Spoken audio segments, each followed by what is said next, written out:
मत्ती रसूल की इंजील पहली ऐत से लेके 4 बाब, मत्ती रसूल की इंजील 4 बाब पहली ऐत से लेके 3 ऐत तक पढ़ेंगे। हाँ जी।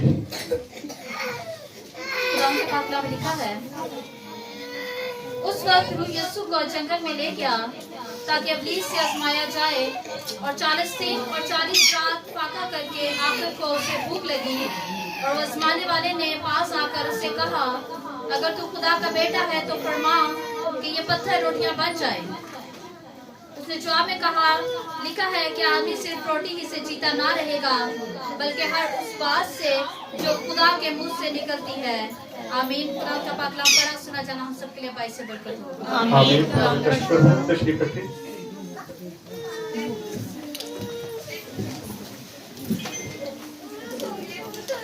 थोड़े थोड़े आगे उठे।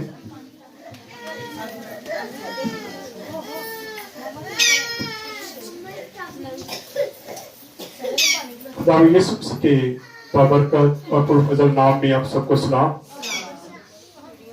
जैसा कि आप जानते हैं, आज पहला रोजा है जिसको राह का बुद्ध भी कहा जाता है।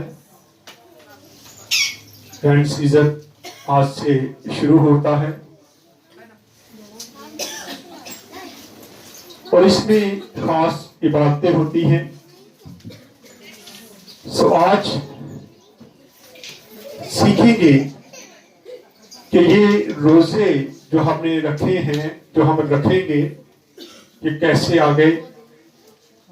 आज भी एक प्रोफेसर थे, उनका मैं बयान सुन रहा था। रोजे हम पे उतरे तो नहीं हैं, ये हमने खुद से उतार लिए हैं। मैं अक्सर बात करता हूं, रोजा ये नहीं है कि आप खाली पेट रहें। खाली पेट रहना कोई रोजा नहीं है। रोजा ये है कि आप कोई भी ऐसा काम करते हैं तो उसको छोड़ दें, ये भी रोजा है। आप सिगरेट पीते हैं, आप ना पिए, और ये भी आपके लिए क्या है, रोजा है। आप झूठ बोलते हैं, झूठ बोलना बंद कर दें। कहें कि आज मैं सारा दिन झूठ नहीं बोलूंगा, ये 40 दिन मैं रोजे रखूंगा झूठ के लिए, मैं झूठ नहीं बोलूंगा, और देखें आप 40 दिन के बाद आपकी वो आदत जो है वो चेंज हो जाएगी। आप नशा करते हैं, नशा करना बंद कर दें। कहें कि ये मेरा रोजा है, आज के बाद मैं 40 दिन तक नशा नहीं करूंगा, और 40 दिन के बाद आपकी जिंदगी चेंज हो जाएगी। ये है रोजा। रोजा ये नहीं कि खाली पेट रहे। हम खाली पेट रहते हैं तो शाम को उतना ही दबा के खाने हैं, जितना सारा दिन खाली रखते हैं। बंद के खाने की कोशिश करने, अच्छे अच्छे खाने। हम सिर्फ रोजा रखते हैं अपने पेट के लिए, दिखावे का। रोजा ये नहीं है। और यीशु मसीह ने जब रोजा रखा, फाका किया, तो उसका एक मकसद था, एक मकसद था। आज वही मकसद हमें भी अपनी जिंदगी में रखने की जरूरत है। हमें भी जिंदगी में एक मकसद रखने की जरूरत है कि हम किस लिए रोजा रखते हैं। आप जानते हैं, खुदा का शुक्र है, 14वां साल शुरू हो गया। मैं हर बुध को रोजा रखता हूं, लेकिन मेरा रोजा जो है मकसद का है। मकसद क्या है कि खुदा जो ब्लेसिंग तूने मुझे दी है, इसको बढ़ा। खुदा मेरी कलीसिया में, मेरी टीम में यही बरकत ट्रांसफर कर। ये मेरे रोजे का क्या है, मकसद है। बाइबल मुकद्दस में आप जब भी रोजा देखेंगे, वहां पे आपको मकसद नजर आएगा। कोई बगैर मकसद के रोजा रखा नहीं गया। लेकिन आज हम रोजा रखते हैं और फिर लोगों को बताते हैं। कल परसों मैं कहीं बैठा था तो एक बच्ची मेरे से बात करी। मैं स्कूल में थी तो मेरा रोजा था। तो आपको पता, हम अक्सर बताने की कोशिश नहीं, हम नहीं कहते कि हमें बताएं रोजा। तो कह रही बार बार बच्चियां मुझे कहती आप ये खा लो खा लो। तो कह रही जब तीसरी चौथी ने मुझे कहा खा लो कुछ नहीं होता, तो फिर कहती मुझे मजबूरन बताना पड़ा। क्या ये अच्छा है? तो मैंने कहा बेटा ये मजबूरी है, ये मजबूरी है कि आप मजबूरन किसी को बताते हैं। रोजा जो है ये आपका और खुदा का मामला है। खुदा को पता होना चाहिए कि आपने रोजा रखा है। बाइबल मुकद्दस बताती है जब तू रोजा रखे तो रियाकारों की तरह शक्ल ना बिगाड़, बल्कि अपने सर में तेल डाल और फ्रेश हो। हमें फ्रेश रहने की जरूरत है। मैं रोजे रखता हूं, जितनी मर्जी गर्मी होती, जितनी मर्जी सर्दी होती है, मैं अपने रोजे में होता हूं और मैंने कभी भी किसी को बताने की कोशिश नहीं की। आज हम खुदा के जिंदा कलाम में से देखेंगे, लिखा है उस वक्त रूह यीशु को जंगल में ले गया ताकि इब्लीस से आजमाया जाए। अब कैसी हैरत की बात है, यीशु मसीह जो खुदावंद है, खुदा है, लेकिन उस वक्त रूह कुद्दुस उसको लेता है और जंगल में जाकर तन्हा क्या करता है, छोड़ देता है, तन्हा छोड़ देता है। उस वक्त खुदावंद यीशु मसीह कामल इंसान है, उसके साथ खुदा नहीं है, उसके साथ रूह कुद्दुस नहीं है, बल्कि उसको तन्हा छोड़ा गया ताकि इसको आजमाया जाए कि ये जिस मकसद के लिए जमीन पे आया है, क्या ये उस मकसद को पूरा करेगा या नहीं करेगा।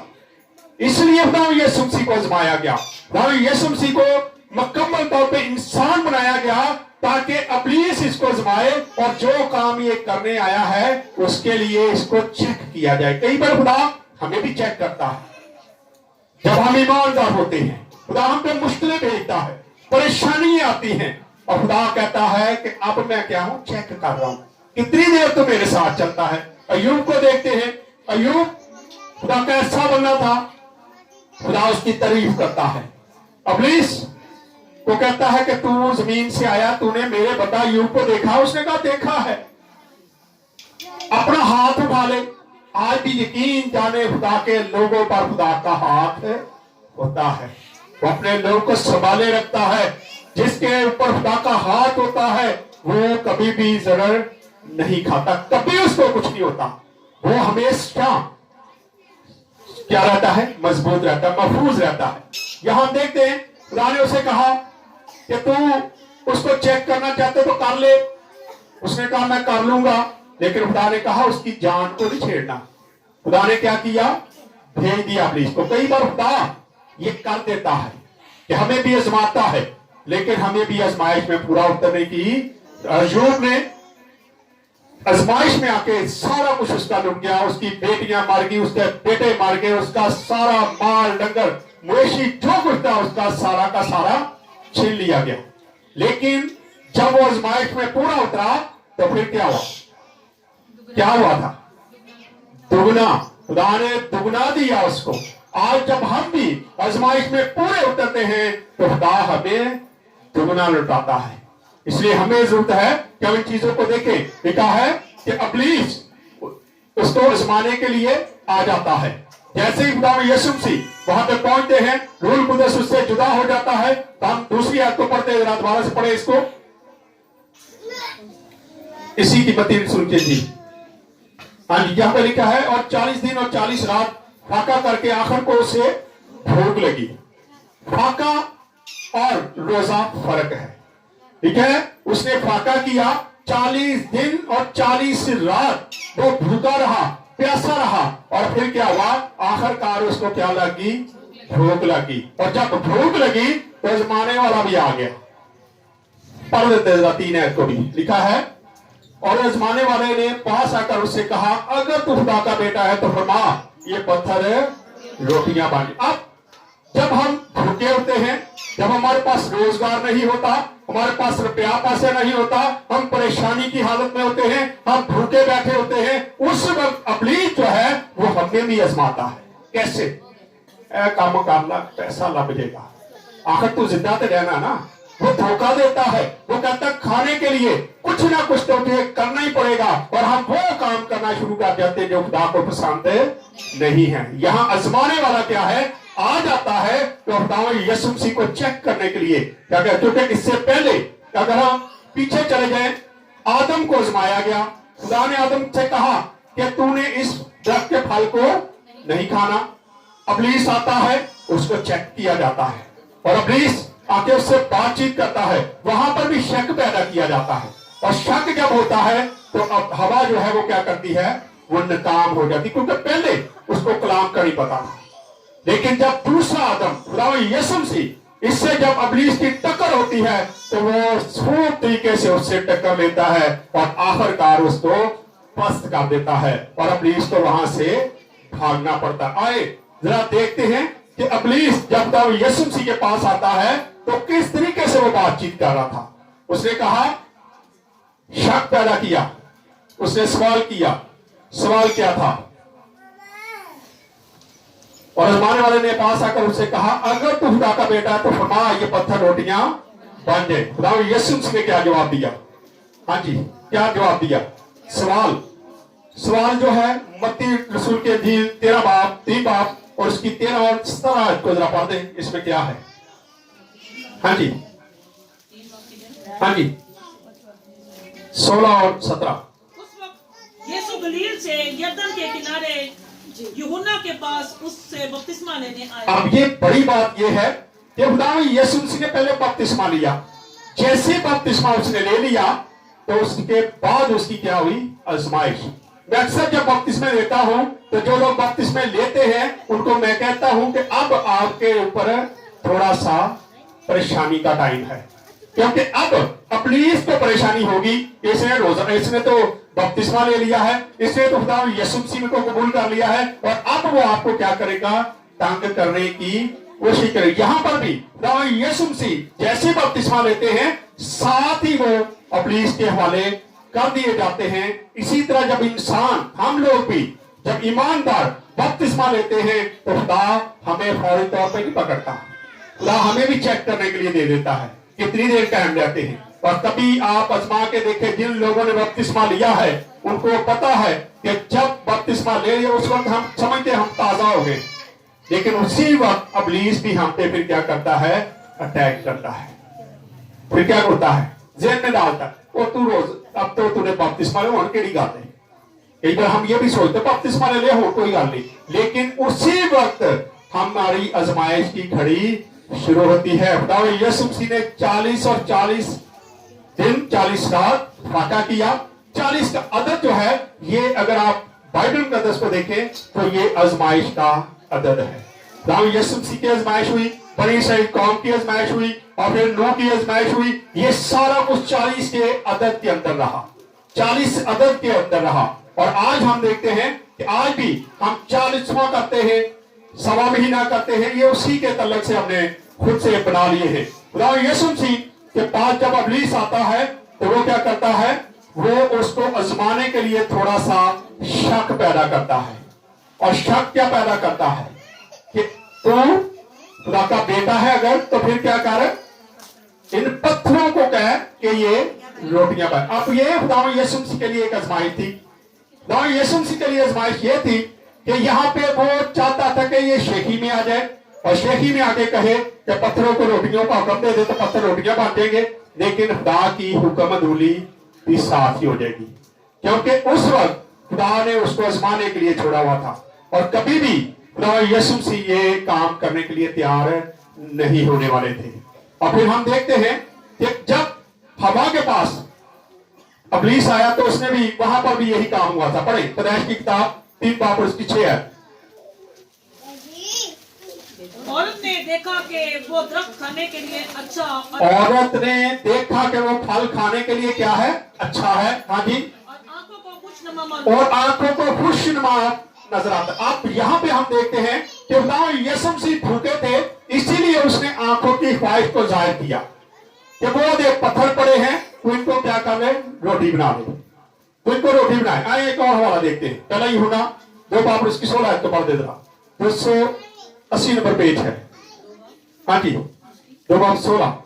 पहला यूहन्ना 2 बाब। हाँ जी, क्योंकि जो कुछ दुनिया में है यानी जिस्म की ख्वाहिश और आंखों की ख्वाहिश और जिंदगी की शेखी वो बाप की तरफ से नहीं बल्कि वो बाप की तरफ से नहीं बल्कि दुनिया की तरफ। ये जो हम काम करते हैं, शेखियां मारते हैं, ख्वाहिशें करते हैं, ये सारी की सारी दुनिया की तरफ से है। खुदा ऐसी चीजों को पसंद नहीं करता। खुदा नहीं करता शेखियां मारते फिर। हम ऐसे कामों से बचना चाहिए। और फिर आजमाने वाले ने जब ये सारी बातें कह दी तो खुदा यीशु मसीह ने बड़ा खूबसूरत जवाब दिया जब उसने कहा कि पत्थरों को क्या रोटियां बन जाए ताकि तू खा के शेर हो जाए। इस्तिश्ना और बाप उसकी 3 आयत को पढ़ लें जरा जल्दी से। और उसने तुझको आजिज किया भी और तुझको भूखा होने दिया, और वो मन जिसे ना तू और ना तेरे बाप दादा जानते थे तुझको खिलाया ताकि तुझको सिखाए। और यीशु मसीह पुराने अहदनामे को पढ़ चुके थे, स्टडी किया हुआ था, इसलिए उनके अंदर से ये कलाम निकला। इब्लीस बाइबल से बात कर रहा था और दावा यीशु मसीह भी क्या कर रहा था, बाइबल से जवाब दे रहा था, पुराने अहदनामे से। यहाँ पे आप देखते हैं दावा यीशु मसीह ने कहा इंसान सिर्फ रोटी से ही जीता नहीं रहेगा। आज हमें भी पता होना चाहिए कि इंसान सिर्फ रोटी से जीता नहीं रहता, बल्कि खुदा के कलाम से, उसके मुंह से जो बातें निकलती हैं ये हमें ताजगी बख्शती हैं। आप छोटा रह के देखें कुछ नहीं होगा, आपको कभी भी कुछ नहीं होता। मैंने 3 दिन का भी रोजा रखा, 72 घंटे का मैंने रोजा रखा, खुदा का शुक्र कभी नहीं मुझे कुछ हुआ। लेकिन जब आप खुदा के साथ लगे रहते हैं, उसकी कुर्बत में रहते हैं, तो फिर आपको कुछ भी नहीं होता, क्योंकि आप जान जाएं कि जो कलाम पढ़ते हैं इससे हम ताजगी पा सकते, हासिल कर सकते हैं, हम शेर हो सकते हैं। दुनिया की चीजें, रोटी, खाना पीना, इनसे हम शेर वक्ती तौर पे होते हैं, लेकिन अगर कलाम की ताकत से हम शेर हो तो ये सदाबहार हमारे अंदर सलाहियत करती है। अब फिर अगला आगे मत्ती की अंजील में वापस फिर दूसरा सवाल क्या खुदा यीशु मसीह के साथ हुआ। हाँ जी 4 आयत को 5 आयत पढ़े। हाँ जी कितने लोगों के पास बाइबल है? कोई भी पढ़ सकता है, जो निकाले पढ़ लिया करे जल्दी से जी। तब इब्लीस उसे मुकद्दस शहर में ले गया और हैकल के टुकड़े पर खड़ा करके उससे कहा कि अगर तू खुदा का बेटा है तो अपने दाई नीचे गिरा दे। अपने दाई क्या कर दे? नीचे गिरा दे। और ये भी उसने कैसे कह दिया, आए जरा पढ़ ले। ज़बूर की किताब, ज़बूर 91 ज़बूर 11 और 12 आयत को पढ़ते हैं तो यहाँ पे खुदा यीशु मसीह के बारे में उसने पढ़ा था, इसलिए मैंने एक बार इस पूरे ज़बूर को स्टडी करवाया था और यहाँ पे मैसेज दिया था कि 91 ज़बूर जो है ये ज़बूर खुदावंद यीशु मसीह के लिए लिखा गया।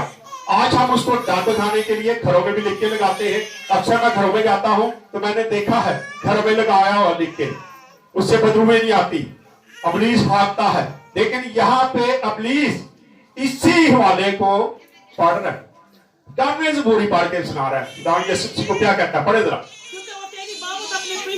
ये है 91 ज़बूर, उसकी 11 आयत और 12 आयत में इब्लीस ये पढ़ रहा है, उसके अंदर से ये कलाम निकल रहा है। इब्लीस के अंदर कलाम भरा हुआ है, वो नहीं डरता इब्लीस से। अगर हम कहते हैं मैं एक बदरू को निकालने गया, बदरू काफी तगड़ी सी, उस लड़की के नाखून इतने बड़े, आंखें उसकी ऐसे थी जैसे आई बॉल बाहर रखे हुए हैं, बड़ी डरावनी किस्म की बच्ची थी।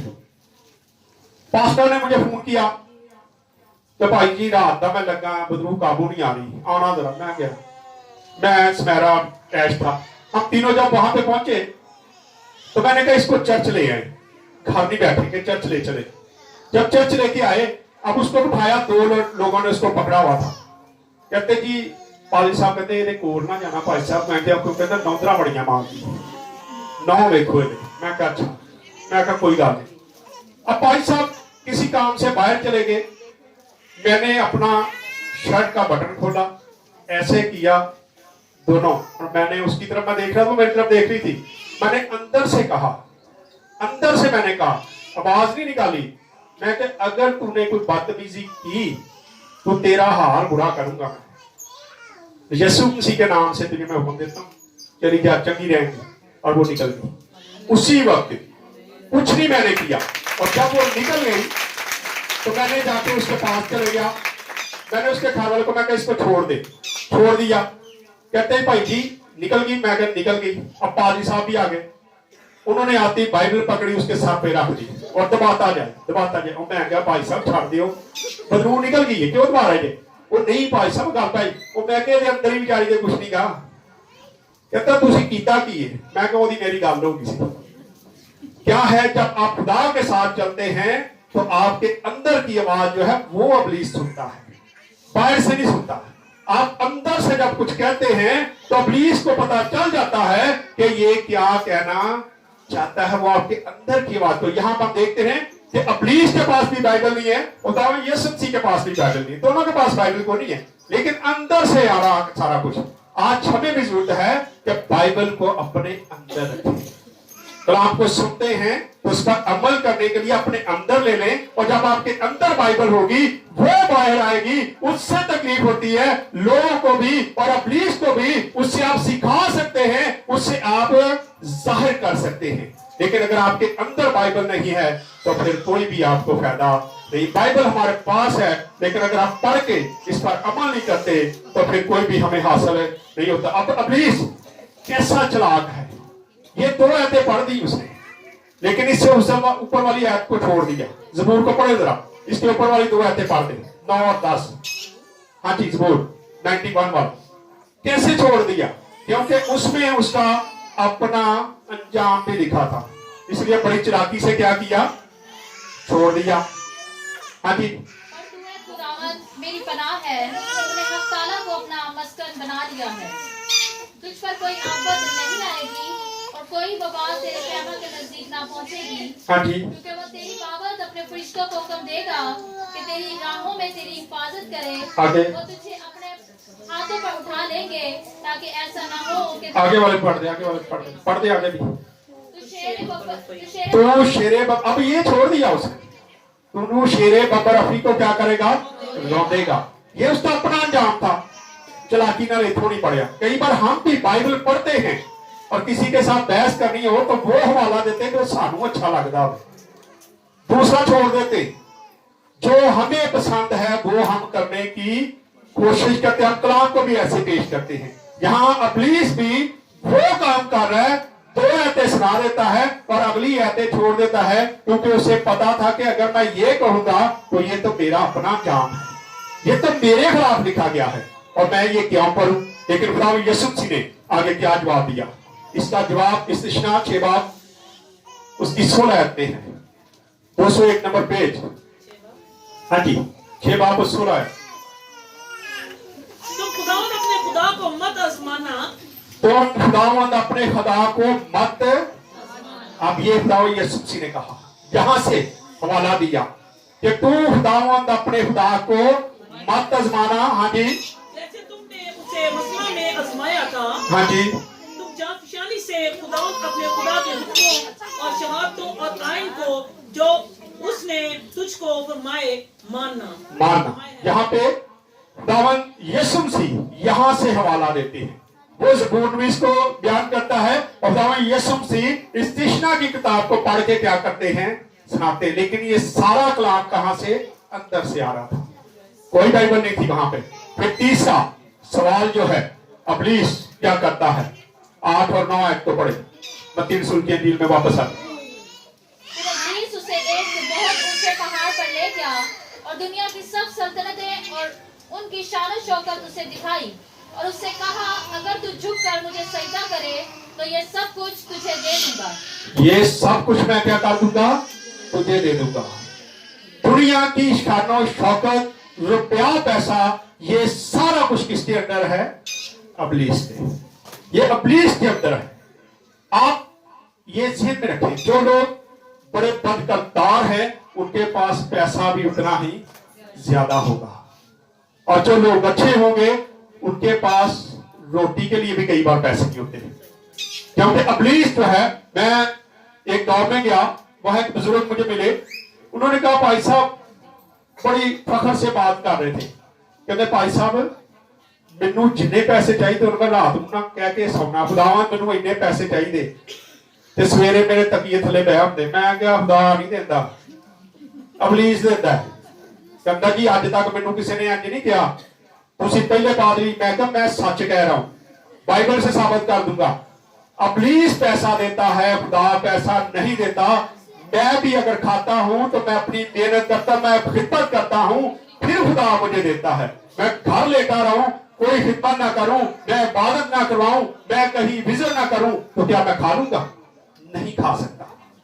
खुदा कभी भी पैसा ऐसे नहीं देता जब तक आप उसका काम। मैं कल परसों सुनारा एक सुन रही थी, तो उसमें एक बहन थी इंडिया की, वो मैसेज दे रही थी और वो बता रही थी कि जब पादरियों के आप खिलाफ बातें करते हैं, फिर उसी पादरी के पास, उन्हीं पादरियों के पास जाके आप दुआ करवाते, जी मेरा बच्चा बीमार है, मैं बीमार है, मेरा काम होने वाला है, उन्हीं पादरियों के खिलाफ आप बातें भी करते हैं और उन्हीं के पास जाके हम फिर रिक्वेस्ट भी करते हैं। पता है जब पादरी ने दुआ करनी तो फिर ये मेरा काम होगा।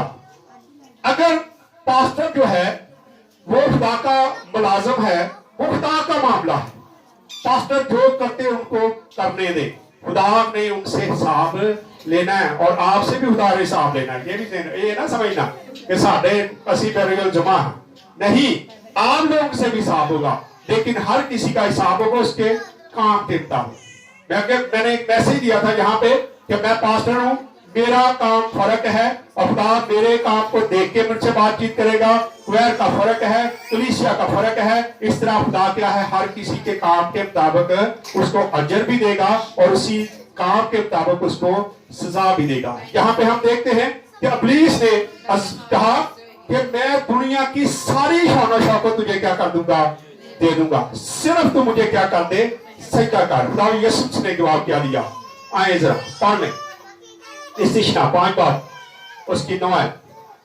बस एंड होने वाला है जी, जल्दी से पढ़ दे। और तू उनके आगे सजदा ना करना, तो उनके आगे सजदा ना करना। थोड़े आगे हो जाए, थोड़े आगे हो जाए, बड़ा मेहरबानी, थोड़े थोड़े आगे आ जाए। आपको पता रोजे शुरू हो गए हैं, थोड़े थोड़े आगे आ जाए।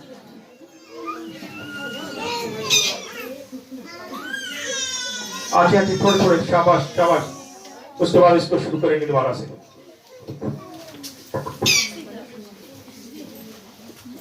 हाँ जी, पढ़ दें इसको। और उनके आगे सजदा ना करना और ना उनकी इबादत करना, क्योंकि मैं खुदावन तेरा खुदा गयूर खुदा हूँ। मैं खुदावन तेरा गयूर खुदा हूँ, गैरतमंद खुदा हूँ। तू कभी भी उनके आगे सजदा ना करना। अब इब्लीस क्या कहता है, तू अगर एक बार मुझे सजदा कर दे तो ये सारी दुनिया की शान शौकत मैं तुझे क्या कर दूंगा, दे दूंगा। दुनिया की शान शौकत वो दे सकता है, लेकिन जब दुनिया की शान शौकत आपको मिल जाएगी तो फिर समझ लें खुदा से आप दूर हो जाएंगे। हाँ जी, पढ़ दे जरा, वापस आ जाए मत्ती सुन के जी।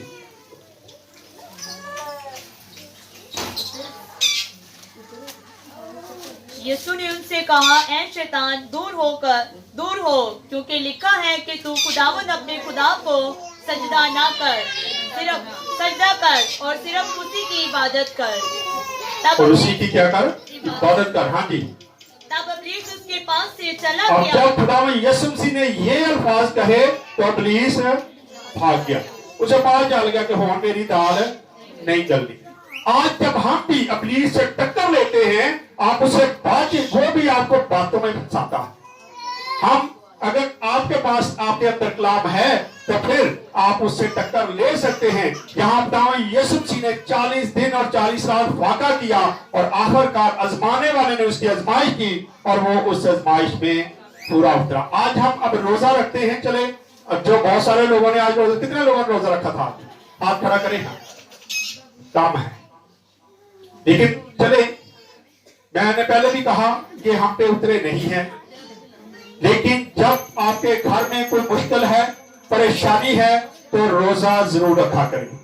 अपने कामों के लिए, अपने शौहर के लिए, अपनी बीवी के लिए, अपने बच्चों के लिए, अपनी माँ के लिए, अपने बाप के लिए रोजा रखें और खुदावन से कहें कि खुदावन मेरा रोजे का मकसद ये है। यहाँ हम देखते हैं कि यहाँ यीशु मसीह ने जो फाका किया था उसका भी एक मकसद था, बगैर मकसद के उसने भी फाका नहीं किया। आज जब रोजा रखते हैं तो उसमें कोई ना कोई मकसद भी रखें, और जब मकसद होगा तो उस दिन आप फिर पूरी पाबंदी करेंगे। वैसे रोजा रखेंगे तो आप पाबंदी से रोजा नहीं रखेंगे। फिर आप ऐसे भी रोजे रखते हैं, रोजा रखे होता तो झूठ भी बोले जाते, हर काम करेंगे। आगे जाके हम सीखेंगे इन चीजों को, रोजों के तलक से सीखेंगे। कैसे कैसे रोजे हैं, और हम आप सारी चीजों को क्या है आगे जाके सीखते जाएंगे। आए खुदा इस क्लास के सिरा से खुदा हम सबको बरकत दे। आए अपने सिरों को उठाएंगे, दुआ करेंगे। दुआ में कोई भी रहम नहीं कर सकता, कोई भी बेटी जो भी बहन बेटी दुआ करना चाहती है दुआ में रहम नहीं कर सकती है।